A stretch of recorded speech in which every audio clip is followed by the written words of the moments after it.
Já teve dias onde você entrou posicionado na compra de algum ativo e aí o mercado andou um pouco a favor, voltou, te estopou, aí você virou a mão acreditando na queda e aí o mercado foi, te estopou novamente e aí você dobrou a mão acreditando novamente na ponta inversa e o mercado novamente te estopou? Então, isso normalmente acontece porque você não está conseguindo ler exatamente o mercado, para onde o mercado vai. No vídeo de hoje, eu quero te mostrar uma operação que eu fiz no dia 1º de maio, que foi agora há pouco, no feriado, no mercado americano, aonde nós podemos ler os dados econômicos que saiu naquele dia e surfar um grande movimento. Salve, salve família! No vídeo de hoje, eu quero mostrar para você como ler os dados econômicos e como você pode se aproveitar dessa leitura. Mas primeiro de tudo, eu preciso mostrar para você o que estava acontecendo no dia 1º. No dia 1º, nós tínhamos dado para sair. E quais dados eram esses? Os dados eram aqui o PMI industrial, o PMI industrial ISM, que é uma metodologia de apuração desse indicador de inflação.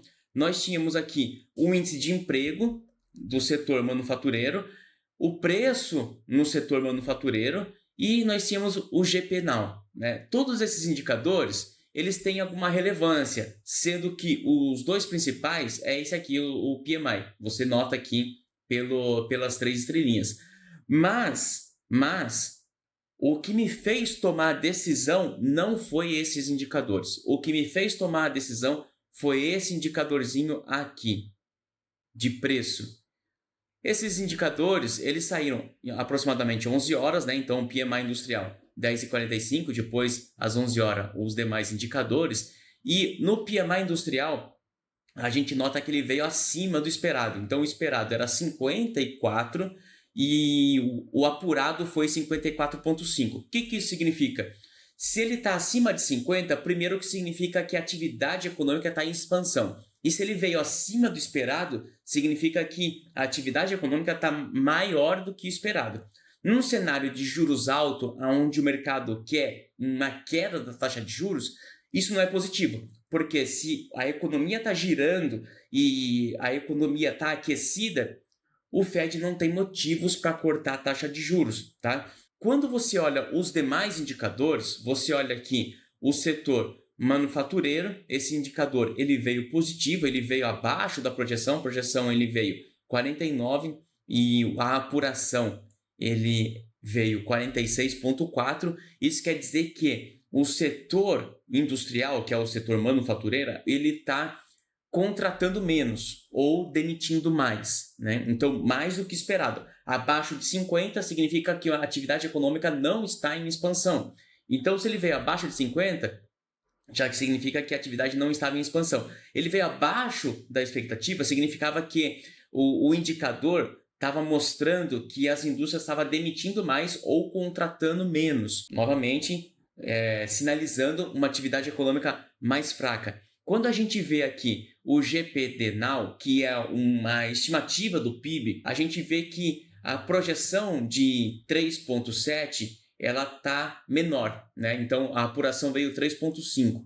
Isso reforça a ideia de que o setor manufatureiro estava contratando menos. Por quê? Porque a estimativa é que o setor, a economia estava menos aquecida. Se isso é verdade, então a projeção de PIB ela tem que vir menor, né? Beleza. Mas o indicador-chave que me fez tomar a decisão foi às 11 horas, quando eu vi esse amiguinho aqui. O preço. O que isso quer dizer? Quer dizer que a inflação, que está havendo uma inflação de custo nas indústrias. Quer dizer que, além de estar acima de 50, o indicador ele veio acima da projeção. A projeção era 80 e ele veio 84,6. Isso é ruim. É ruim por quê? Porque significa que os custos estão mais elevados do que estavam se esperando. Então, estava esperando que viessem 80 e veio 84,6. Então, os custos veio menor do que estava se esperando. E isso resulta numa margem de contribuição, numa margem de lucro mais reduzida nas empresas. Se a margem de lucro é mais reduzida nas empresas, o cálculo de valuation, o que é esse cálculo de valuation?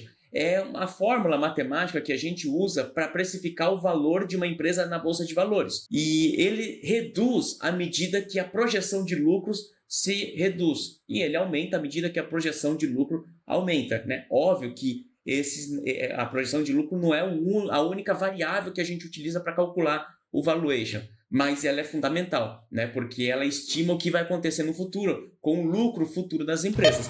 E aqui está mostrando que o lucro futuro das empresas ele vai sofrer uma redução. Por quê? Porque as margens estão mais comprimidas, né? Uma vez que o indicador de inflação está mais aquecido do que a projeção, significa que o Fed não tem estímulo para cortar a taxa de juros. Se ele não tem estímulo para cortar a taxa de juros e as margens das empresas estão mais comprimidas porque está havendo uma inflação de custo, então o que eu espero das empresas manufatureiras?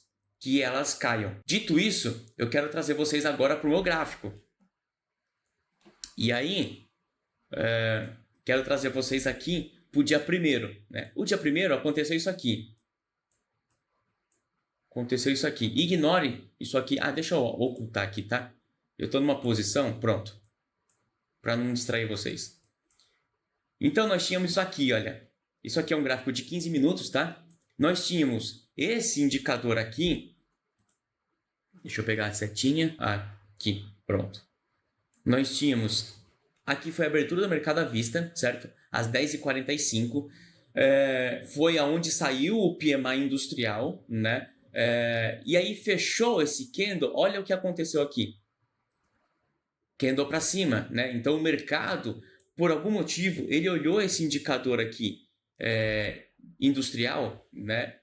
O PMI industrial, e ele reagiu positivamente. Quando ele reagiu positivamente, né, o mercado puxou. Só que quando saiu os dados seguintes, que foram às 11 horas, esse candlezinho aqui, né? Então esse candlezinho aqui foi os dados das 11 horas. E aí o que eu esperei? Eu esperei o seguinte, ele tinha aqui uma máxima, e eu gosto de fazer essa marcação, tá? Ele tinha a máxima do dia aqui, o ativo veio para cima, não conseguiu se manter acima da máxima e fechou dentro da máxima. E aí no candle seguinte, que foi esse candle negativo, ele veio confirmar a minha leitura econômica. Quando ele confirmou a minha leitura econômica, eu entrei vendido aqui nesse candle, no fechamento aqui desse candle.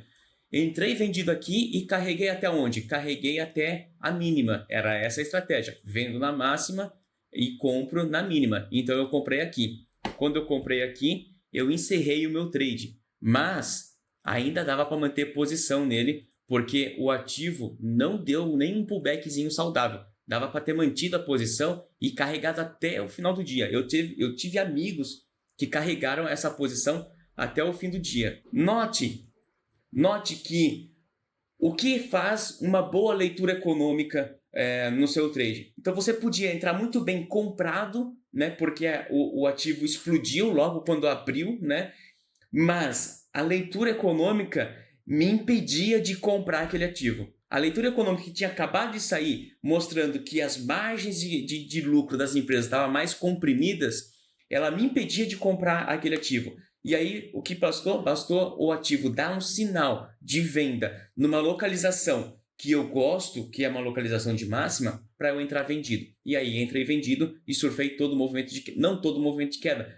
uma fração, aí metade do movimento de queda. Eu podia ter aproveitado pelo menos mais a outra metade desse movimento, tá? Então, esse é o trade que eu queria mostrar para vocês. Como que você consegue, em alguns dias, não sempre isso acontece, né? Mas em alguns dias é possível você saber para onde o mercado vai. Basta você ter uma leitura mais precisa dos dados econômicos do que está acontecendo no macro, né? Se você quer entender como isso funciona, se você quer saber operar a favor do macro, a favor do mundo, eu tenho um curso de economia aplicada ao mercado de capitais que te ensina a ler esses dados econômicos e te ensina a se posicionar a favor desse movimento. Se você tem interesse, eu vou deixar o link do curso aqui na descrição do vídeo e se você gosta desse tipo de conteúdo, dá o like e se inscreve no canal. Te vejo no próximo trade.